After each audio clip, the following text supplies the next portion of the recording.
Bertepatan juga karena ini penutupan, jadi saya sedikit membahas tentang malam nisfu Sya'ban atau pertengahan bulan Sya'ban.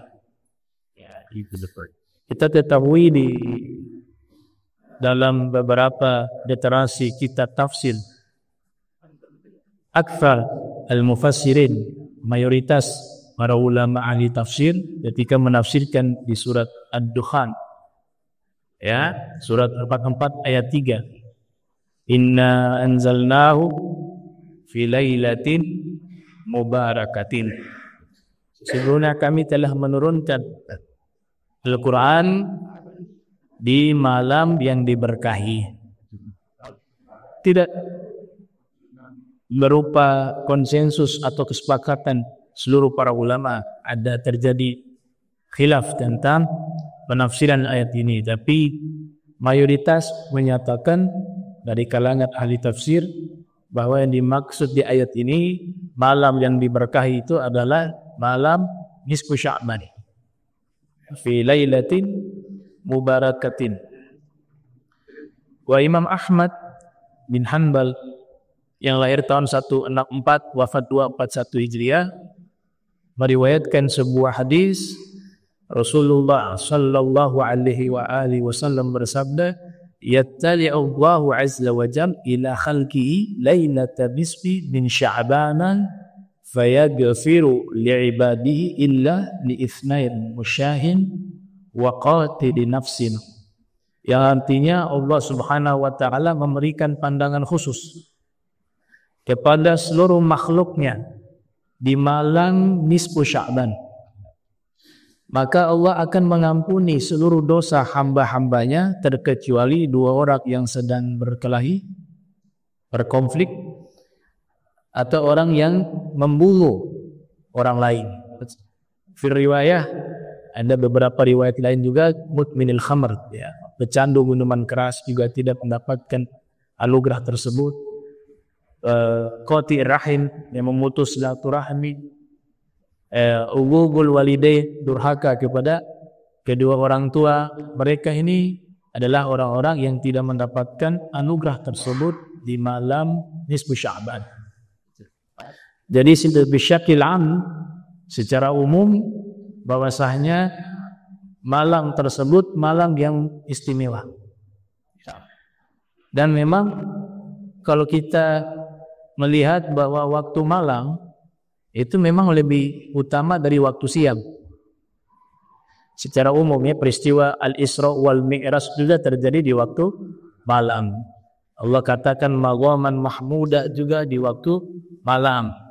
Salat terbaik, salat sunnah fir riwayah, afdalu sholawati ba'dal maktubati salatul lail, salat malam. Bahkan ada salah satu sufi kabir, Syekh Ismail, itu mengatakan jumi'al khairu kulluhu fil lail. Ya. Wa ma ukidat li waliyin wilayah illa fil laili. Ya, artinya Allah himpun seluruh kebaikan ada di waktu malam, dan tidaklah dilantik seorang wali menjadi wali kecuali itu di tengah malam, kata beliau. Jadi istimewa, apalagi malam nisfu Sya'ban. Di sini saya ada membuat satu penelitian khusus terkait masalah sejarah.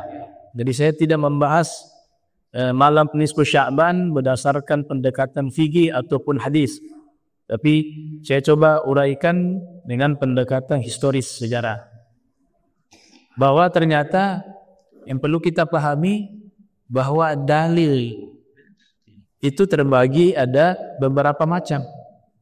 Ada dalil yang secara terdata, tertulis di dalam kitab-kitab, ada hadisnya, ada ayatnya, itu dalil ya, berupa Al-Quran dan As-Sunnah. Tapi disepakati juga oleh para fuqaha dan para ulama lainnya bahwa yang namanya al-ijma' dan qiyas juga dalil. Karena itu juga perintah di dalam Al-Quran maupun di dalam hadis Rasulullah sallallahu alaihi wasallam. Dan kita harus memahami bahwa umat Islam yang saat ini hidup masanya cukup jauh dengan masa Rasulullah Muhammad SAW. Ribuan tahun lebih. Dan sejarah mencatat bahwa banyak karya-karya para ulama itu hilang. Banyak karya-karya ulama itu dimusnahkan, terutama di masa invasi bangsa Mongol kepada Daulah Abbasiyah yang ada di Baghdad, yang dicatat oleh Imam As-Suyuti sebagai tragedi berdarah, di mana umat Islam pun terbunuh kurang lebih 2 juta orang pada waktu itu, hanya dalam waktu 40 hari 40 malam. Kalau Palestina, saat ini dengan bagaimana Israel dengan senjata-senjatanya itu data terakhir puluhan ribu. Antum bisa bayangkan di zaman itu umat Islam 2 juta orang terbunuh hanya dalam waktu 40 hari oleh bangsa Mongol. Dan kitab-kitab peninggalan para ulama turas ilmi itu dibakar, ada yang dibuang di Sungai Efrat dan Dijlah. Dan banyak kitab-kitab itu hilang. Karya-karya ulama seperti kitab Imam Ghazali itu kurang lebih para ulama menyatakan ada sekitar 200 sampai 300 kitab, judul kitab 200. Tapi yang sampai kepada kita tidak sampai 100. Imam Kisai juga demikian. Dan imam-imam lainnya. Dan termasuk kitab-kitab hadis. Banyak juga yang hilang pada waktu itu, dirusak, dibakar. Tapi memang agama ini Allah jaga.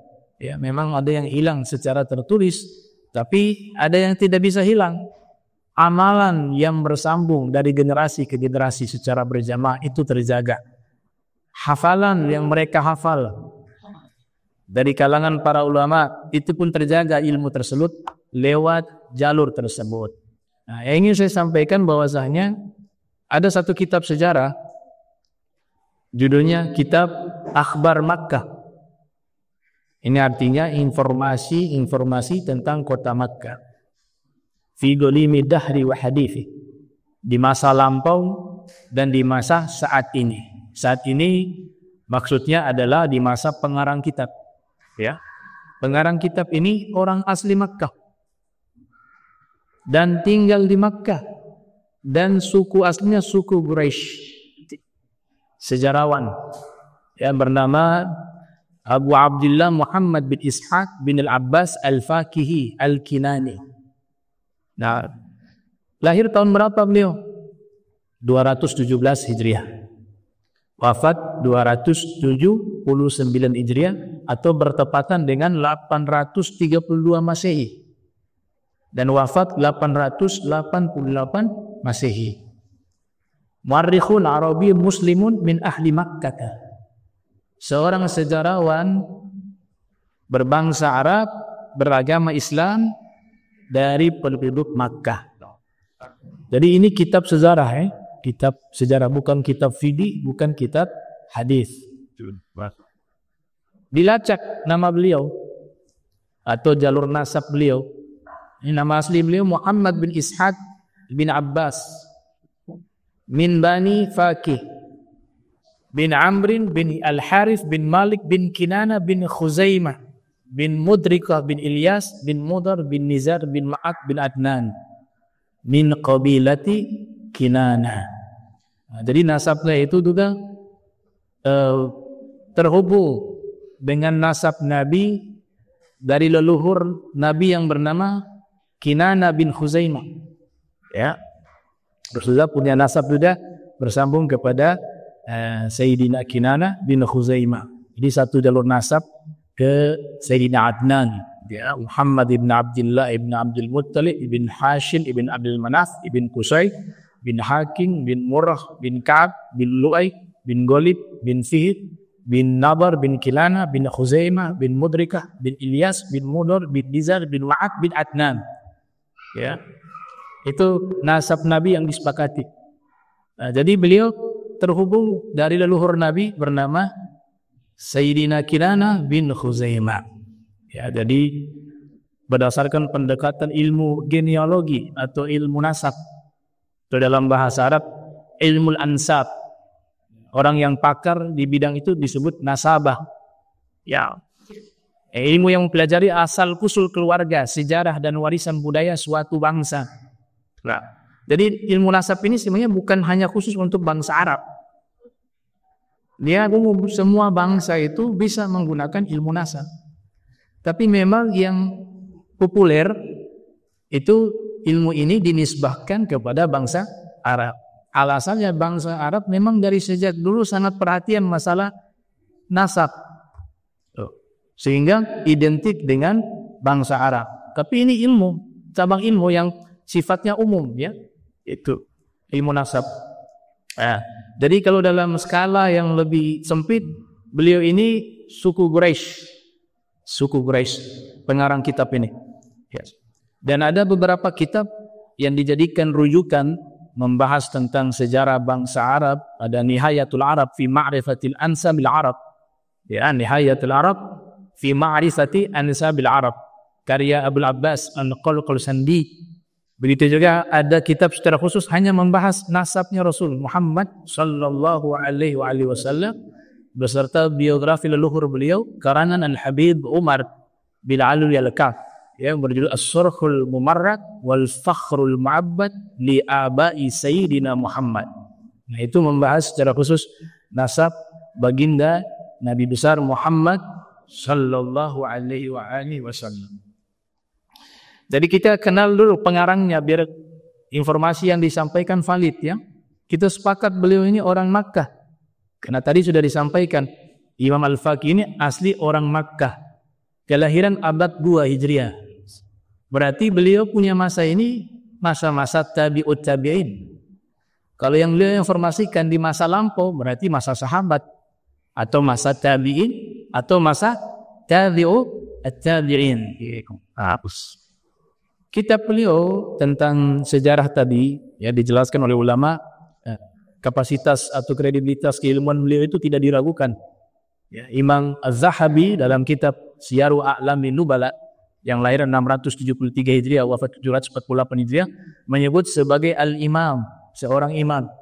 Sejarawan lainnya memuji beliau sebagai al-muwarrikh, seorang sejarawan yang bisa dipercaya informasi-informasi yang disampaikan oleh beliau. Bahkan beliau itu terdata belajar kepada 200 guru, ya, lebih dari 200 guru beliau menimba ilmu kepada mereka.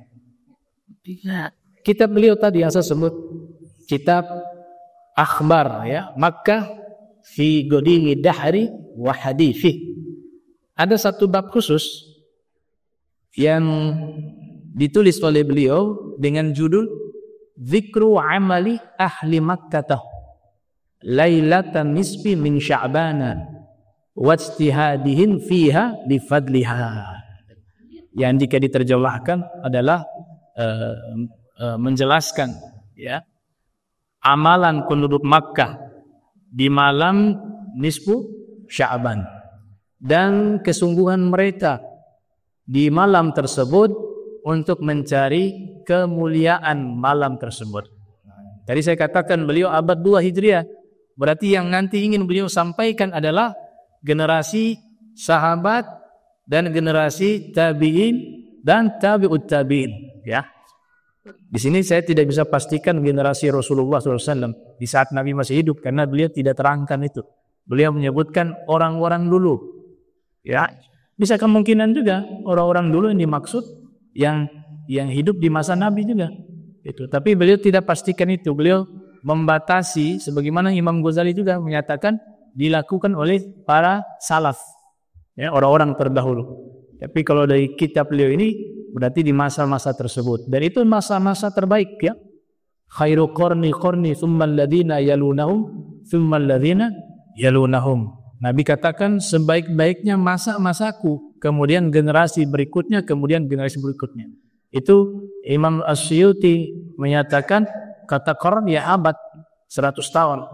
Jadi kalau diulang oleh Nabi 3 kali, setelahku dan setelahku, masanya berarti 300 tahun. Dan itu masa terbaik yang nanti disampaikan oleh beliau. Jadi di sini yang perlu digarisbawahi adalah beliau sedang menerangkan dan menyampaikan amalan penduduk Makkah. Saya katakan tadi, dalil hukum dalam Islam itu bukan hanya Al-Quran dan As-Sunnah saja, tapi juga ijma', kesepakatan. Amalan penduduk Madinah itu lebih tinggi dari amalan penduduk Makkah kalau dalam susunan pengambilan hukum. Kenapa? Karena di Madinah itu ya tempat Nabi tinggal. Disitulah tempat terjadinya interaksi hukum. Karena di Makkah itu lebih banyak membahas tentang masalah akidah. Hukum Islam dia berlangsung itu di kota Madinah. Sehingga amalan penduduk Madinah di dalam mazhab Maliki dijadikan sebagai rujukan hukum. Setelah itu Ahlul Makkah. Jadi ini termasuk satu rujukan hukum yang sangat kuat ya, amalan penduduk Makkah, apalagi di masa terbaik. Di masa terbaik. Ini pendekatan muqarrarun tarikhi, laporan sejarah atau historiografi ya, historiografi, cara penulisan, pemaparan atau pelaporan hasil penelitian sejarah disertai dengan gambaran sejarah tentang peristiwa yang terjadi di masa lalu. Dan juga menggunakan metodologi ilmu antropologi sosial. Ya, dalam bahasa Arab antropologia al-ijtimaiyah. Ilmu yang mempelajari masyarakat dan budaya manusia serta hubungan antara orang-orang di dalamnya. Dalam bahasa Inggris, the study of human society, customs, beliefs, yaitu membahas tentang hubungan sosial manusia, adat, tradisi, dan keyakinan-keyakinan. Jadi dua ilmu ini yang digunakan oleh Imam Al-Faqihi. Ya, Al-Faqihi walaupun ulama klasik, tapi sudah menggunakan metodologi penelitian modern dengan dua ilmu tadi yang saya sebutkan. Apa yang beliau sebutkan? Ini menarik. Beliau katakan begini. Wa ahlu Makkah fima mabo ila al-yawm idza kana lailatun nisfi min Sya'bana kharaja amatir rijani wan nisa'i ilal masjid. Penduduk Makkah di masa lalu ya, sampai hari ini, maksudnya hari ini di masa beliau, apabila tiba malam nisfu Sya'ban, Allah ar-rijal wan nisa, secara umum baik laki-laki maupun perempuan, mereka keluar dari rumah menuju ke masjid. Nah, ini masjid kita sudah paham nih. Yang dimaksud adalah Al-Masjidil Haram. Namanya mafhumul mantuq kata Imam Syatibi. Memahami teks dan juga konteks. Fasallau wa tafu. Lalu mereka ketika datang sholat dan tawaf ya, di Ka'bah tawaf 7 kali. Wa ahyau lailatahu. Nah, perhatikan kalimat. Dan mereka semua menghidupkan malam tersebut, yaitu malam nisfu Sya'ban. Mereka hidupkan itu. Makna hidupkan dengan aktivitas ibadah. Ada yang baca Al-Quran, ada yang sholat, ada yang juga tawaf ya, ke Masjidil Haram dan lain sebagainya. Hatta sabah. Dan mereka hidupkan malam tersebut sampai pagi, sampai subuh. Ya, jadi ini malam istimewa. Nah, dihidupkan dengan aktivitas ibadah dari malam sampai subuh. Itu. Nah, kita bisa pahami kalau malam itu berarti apa? Maghrib. Mulai dari maghrib sampai subuh. Ya. Nah, ini catatan sejarah. Valid karena orangnya orang asli Makkah. Ya, bil qiraati. Nah, ditambah fil masjidil al-harami. Bil qiraati fil masjidil al-harami. Di antara aktivitas ibadah yang mereka lakukan di masjid, yaitu Al-Masjidil Haram, di antaranya membaca Al-Quran di Masjidil Haram. Hatta yakhtimu Al-Qur'ana kullahu. Dan yang mereka baca Al-Quran itu sampai khatam di malam itu. Seluruhnya. Ya. Jadi berarti membaca Al-Quran di malam itu gak ada larangan. Ya. Kalau dalam kitab Kanjun Najah wa Surur yang biasa ditradisikan oleh para ulama, membaca surat Yasin, ya. Selepas baca surat Yasin membaca doa. Di sini mengatakan membaca Al-Quran sampai khatam. Nah, ini juga kalau kita telusuri hadis sahih tentang amalan ini, ya kita tidak temukan juga. Ya. Tapi amalan ini sudah bisa menjadi hukum karena tidak mungkin penduduk Makkah yang mereka ada di generasi terbaik melakukan satu amalan yang keluar dari jalur ajaran Nabi Muhammad SAW. Tentu itu dilakukan karena mengikuti guru mereka terus sampai kepada Nabi Muhammad SAW, dan tidak ada satupun ulama yang mengingkarinya di masa itu. Namanya ijma' sukuti. Diamnya mereka tanpa mengingkari amalan tersebut itu sudah menjadi kesepakatan. Berarti hal itu tidak salah. Dan ini yang saya katakan ada yang disebut dalil yang dilakukan secara perbuatan, bukan hanya dengan tulisan atau data tertulis. Karena dalam sejarah banyak juga kitab-kitab yang hilang. Jadi saya juga tidak berani mengatakan ini perbuatan bid'ah. Saya tidak berani. Kenapa? Karena tentu yang mereka lakukan juga pasti ada dalilnya. Tapi dalilnya tertulis tidak ada. Namun amalan yang mereka melakukan itu juga sudah bisa menjadi dalil bahwa sebenarnya ada hadisnya. Tidak mungkin mereka melakukan itu di luar ajaran Nabi Muhammad sallallahu alaihi wasallam. Nah, lanjut. Mereka membaca ya Al-Quran sampai khatam, wa yusallu, dan mereka solat. Nah. Wa man shalla minhum tilka lailah mi'a rak'ah. Kata Imam Al-Faqih, ada di antara mereka solat di malam tersebut sampai 100 rakaat. Yagra'u fi kulli rak'atin bilhamdi. Ya, ia membaca setiap satu rakaat membaca Al-Fatihah bilhamdi. Ini dia pakai bismillah langsung alhamd. Mazhab Maliki. Ya. Mazhab Maliki zaman itu dominan di dua tanah suci, baik di Madinah maupun di Makkah. Jadi disebut di sini bilhamd. Wa qul huwallahu ahad, dan setelah membaca Fatihah dibaca surat Al-Ikhlas sebanyak asyra marratin 10 kali. Nah, salat ini juga dalam masalah fikih kan menjadi disebut ittijahakum ma'akasah, ya. Pro kontra. Ada yang menyatakan salat ragaib, istilahnya salat khusus di malam nisfu Sya'ban adalah satu amalan yang tidak ada landasan hukum. Sekalipun ada, itu hadisnya dhaif atau maudhu atau hadis batin.